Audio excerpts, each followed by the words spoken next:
Going on, Timmy? All Good to right. see you, man. Good to see you.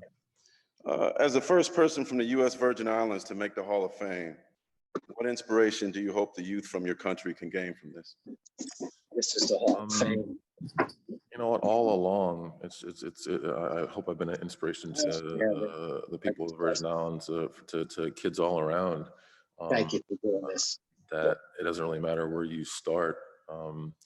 A little bit of hard work and a little bit of luck.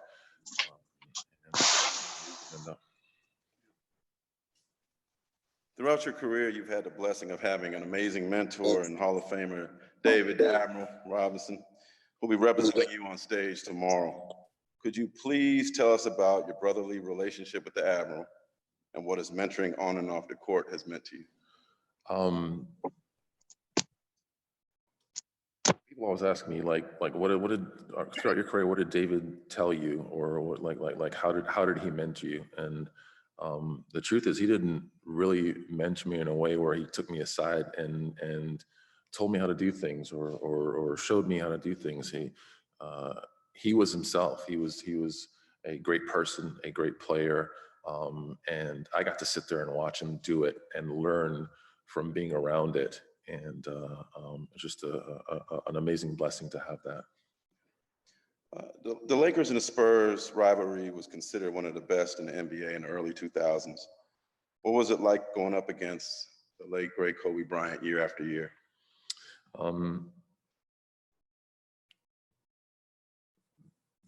Their greatest competition brings the best out of you, and that's what he always did. You always had to be at your best and bring your best from start to finish if you were playing against him or any of his teams. And I think that's what I appreciate about remembering playing against him and being on the court with him. A fierce competitor and always demanding more of his team and his teammates than probably was possible, but he wanted to win that much. He wanted it that much, and it was an honor to share the court with him. Our first question comes from San Antonio on Zoom, Don Harris. Donnie Harris. Hey, Tim, congratulations, brother. Thank you, sir. Hey, I'll never forget meeting your dad in Charlotte the day before the draft in '97, and what a dignified and humble man he was. And you have so many of his character traits. Does a moment like this cause you to reflect on his impact on your life and how proud he would be today? A moment like this has forced me to reflect on everything from day one. I don't think I'm not much of a reminiscer, someone who kind of goes back and thinks about everything that's happened and going on. But having to prepare for this. And being forced to kind of go back and relive every step of the way. I would hope he would be proud. I think the one thing that he wanted from me is to be the same kind of person I was when I left the island, and I think I'm that. Next up on Zoom, we have Ryan Willett. Congratulations, Tim. Can you talk a little bit about what this means to the city of San Antonio and the Spurs franchise to have another member enter the Hall of Fame?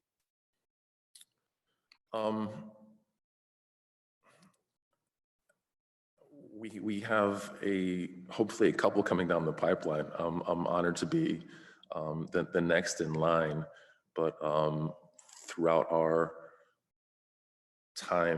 my time there, what incredible teammates I've had that I hope to be doing this for in coming years. But the city of San Antonio was the perfect place for me. The city, the fans, the organization, all the way down the line. And I'm honored to represent that here. Next on Zoom from the Associated Press, we have Tim Reynolds. Thank you, Mark. Tim, congratulations. Thanks, sir. The Pop told us the story. I had never heard it anyway, at least told this way, about when he came down to visit you before the draft and to spend some time with you for the first time and sort of feel out each other. How did you two forge that relationship, that trust that you guys clearly had from the get-go? How did you forge that so quickly? It started there. It started him going out of his way to want to know who I was as a person, wanted to meet my friends, wanted to meet my father, sit down and speak with him.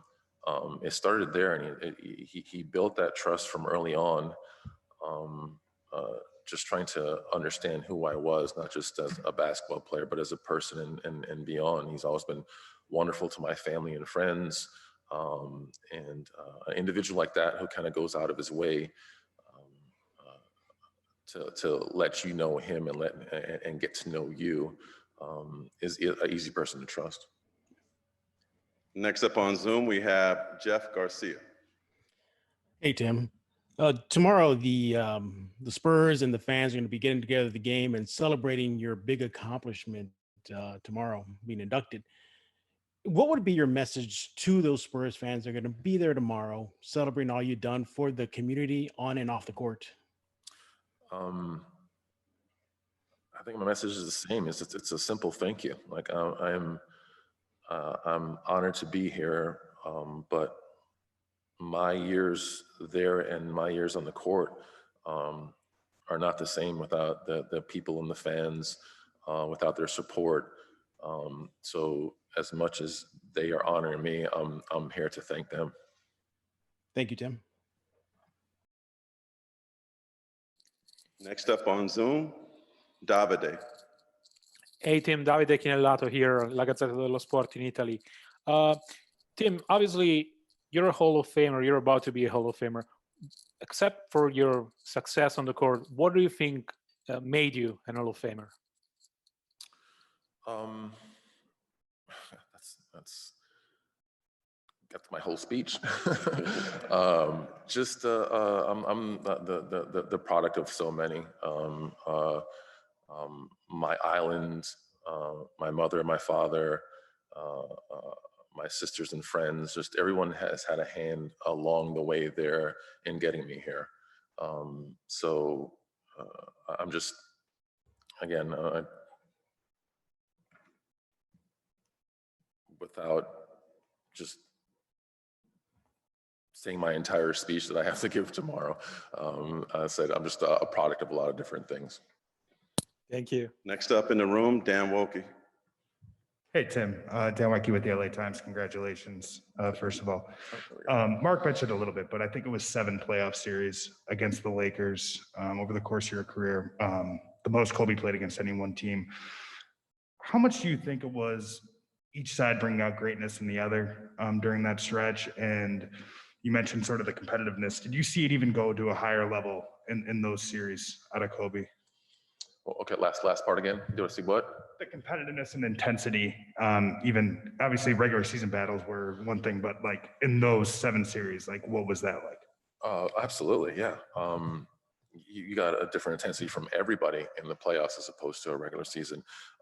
As the years went on, even our regular season games brought that kind of focus and intensity from all of us because we knew we were playing an opposing top team and a possible team that we would see in the playoffs. In those situations, you're always trying to find an upper hand, whether it be a regular season or obviously in the playoffs.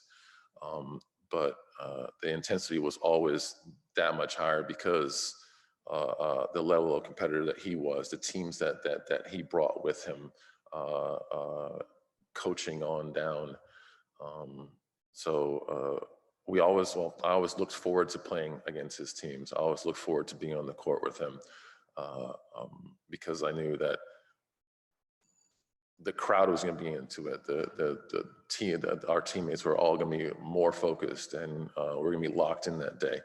All of a sudden, you don't hurt as much because you know you have to have that energy to be there and be present that day.